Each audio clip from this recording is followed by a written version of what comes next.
2026년 1월 30일 새벽을 여는 말씀은 시편 149편의 말씀입니다. 봉독하여 드리겠습니다. 할렐루야, 새 노래로 여호와께 노래하며 성도의 모임 가운데에서 찬양할지어다.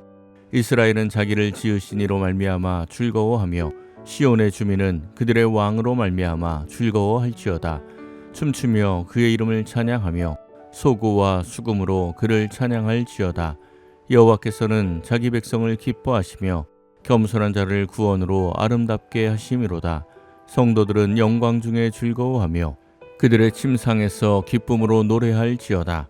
그들의 입에는 하나님에 대한 찬양이 있고 그들의 손에는 두 날 가진 칼이 있도다.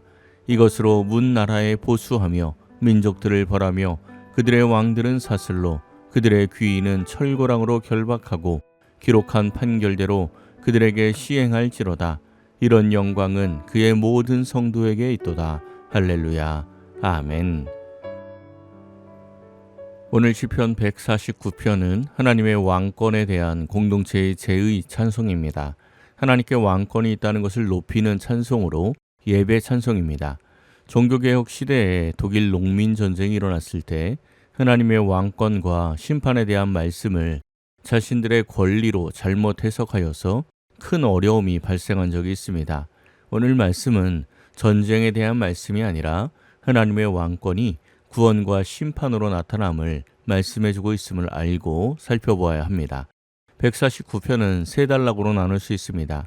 첫째 단락이 1절부터 3절로 여호와를 찬양하라가 주제입니다. 둘째 단락은 4절부터 6절로 구원의 하나님입니다. 마지막 세 번째 단락은 7절부터 9절로 심판의 하나님입니다. 먼저 여호와를 찬양하라는 단락입니다. 1절입니다.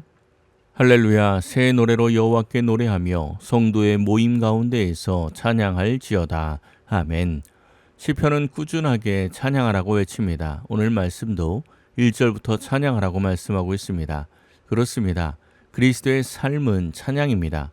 찬양하는 삶이라는 것이 세상이 어떤 일이 벌어져도 나 몰라라 하고 교회 와서 예배만 드려라 하는 얘기가 아닙니다. 세속의 삶 자체가 찬양이 되는 것입니다. 이 찬양은 기쁨이 없으면 불가능합니다. 기쁨이라는 것은 세상의 기쁨과는 다릅니다. 자기가 사고 싶은 것 사면 참 기쁩니다. 그런데 그 기쁨은 며칠입니다. 집을 사고 싶은 사람, 평생 집 사려고 노력하다가 집을 산다면 처음 얼마간은 큰 기쁨 속에 거하지만 어느 정도 기한이 지나면 그것은 더 이상 기쁨이 되지 못합니다. 그냥 일상입니다. 그렇다면 우리는 어디에서 기쁨을 얻어야 합니까? 2절입니다. 이스라엘은 자기를 지으신 이로 말미암아 즐거워하며 시온의 주민은 그들의 왕으로 말미암아 즐거워할지어다. 아멘. 2절은 우리에게 즐거워하라고 말씀하며 두 가지 이유를 말씀하고 있습니다. 첫 번째는 자기를 지으신 이로 말미암아입니다. 하나님께서 우리를 지으셨기 때문에 우리는 즐거워해야 한다는 것입니다. 이것이 실감이 나십니까? 우리는 하나님의 소유라는 걸 인정합니까? 말은 그렇게 하지만 실제로는 그렇게 생각하지 않을 때가 많습니다. 내 것이라고 생각을 합니다. 그렇기 때문에 서운하기도 하고 시험에 들기도 하고 그러는 것입니다. 다른 사람이 지갑을 잃어버리면 안타까워는 해도 아깝지는 않습니다. 내 것이 아니기 때문입니다. 그런데 내 지갑은 잃어버리면 아깝습니다. 우리가 가지고 있는 것, 가족부터 시작하여 모든 소유가 하나님의 것임을 인정한다면 기뻐할 수 있습니다. 왜냐하면 내게 주어진 것이 선물임을 알게 되기 때문입니다. 두 번째 이유는 그들의 왕으로 말미암아입니다. 즉 하나님께서 우리 왕이기 때문에 즐거워한다는 것입니다. 우리나라는 어려운 일이 생기면 항상 대통령 탓을 합니다.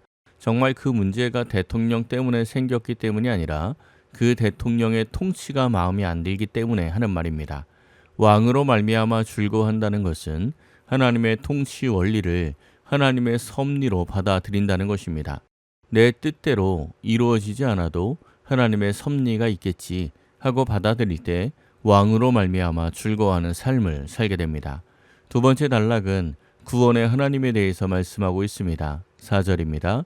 여호와께서는 자기 백성을 기뻐하시며 겸손한 자를 구원으로 아름답게 하심이로다. 아멘. 4절 히브리어 원어에는 이유를 나타내는 접속사 키가 있습니다. 즉 4절은 여호와를 찬양하라 주제 이후에 왜냐하면 여호와께서는 자기 백성을 기뻐하시며 겸손한 자를 구원으로 아름답게 하심이로다 라고 읽을 수가 있습니다. 그러므로 두 번째 단락은 첫 번째 단락의 근본적 원인이 됩니다. 우리가 하나님을 즐거워하고 찬양하는 이유, 그 원인은 하나님께서 우리를 기뻐하시고 구원으로 아름답게 하여 주시기 때문입니다. 구원의 하나님, 그것이 찬양의 가장 큰 근본 요인입니다. 인정하십니까? 그렇다면 이렇게 질문을 해보십시오. 신앙생활 가운데 집안일이 잘 풀려서 돈이 막 들어올 때가 기쁠까요? 구원을 주시는 하나님에 대한 것이 더 기쁠까요? 여러분들은 어떤 것이 찬양의 요인이 되십니까? 깊이 생각해 볼 문제입니다. 우리가 구원이 환상처럼 느껴지는 것이 아니라 실증적으로 느껴질 때 큰 기쁨을 얻을 수 있을 것입니다. 그 구원의 기쁨을 꼭 찾고 얻기를 바랍니다. 5절입니다. 성도들은 영광 중에 즐거워하며 그들의 침상에서 기쁨으로 노래할지어다. 아멘. 구원의 기쁨을 아는 성도들은 영광 중에 즐거워하며 침상에서 기쁨으로 노래할 수 있습니다. 침상은 걱정이 가장 많은 곳입니다. 그런데 침상에 누웠는데 너무 기뻐서 노래가 흥얼흥얼 나온다고 생각해 보십시오. 그 인생이 얼마나 즐거운 인생, 기쁜 인생이겠습니까? 이러한 삶이 구원의 기쁨을 아는 성도의 삶입니다. 6절입니다. 그들의 입에는 하나님에 대한 찬양이 있고 그들의 손에는 두 날 가진 칼이 있도다. 아멘. 6절에는 성도들의 손에 두 날 가진 칼이 있다는 표현이 있습니다. 이는 전쟁의 도구로서 말하는 것이 아닙니다. 에베소서 6장 10절에서 17절은 하나님의 전신갑주를 말합니다. 6장 17절입니다. 구원의 투구와 성령의 검, 곧 하나님의 말씀을 가지라. 아멘. 두 날 가진 칼은 성령의 칼입니다. 말씀의 칼입니다. 구원 얻은 백성이 말씀의 검을 가지고 이 세상을 향해 나아가야 할 것을 말씀하고 있는 것입니다. 마지막 세 번째 단락은 심판의 하나님에 대해서 말씀하고 있습니다. 7절과 8절입니다. 이것으로 문나라에 보수하며 민족들을 벌하며 그들의 왕들은 사슬로 그들의 귀인은 철고랑으로 결박하고. 아멘. 이 말씀은 전쟁을 옹호하는 말씀이 아닙니다. 이 구절은 심판하시는 하나님의 영광을 나타내는 구절입니다. 하나님께서 말씀으로 민족들을 벌하시고 심판하심을 말씀하고 있습니다. 9절입니다. 기록한 판결대로 그들에게 시행할지로다. 이런 영광은 그의 모든 성도에게 있도다. 할렐루야. 아멘.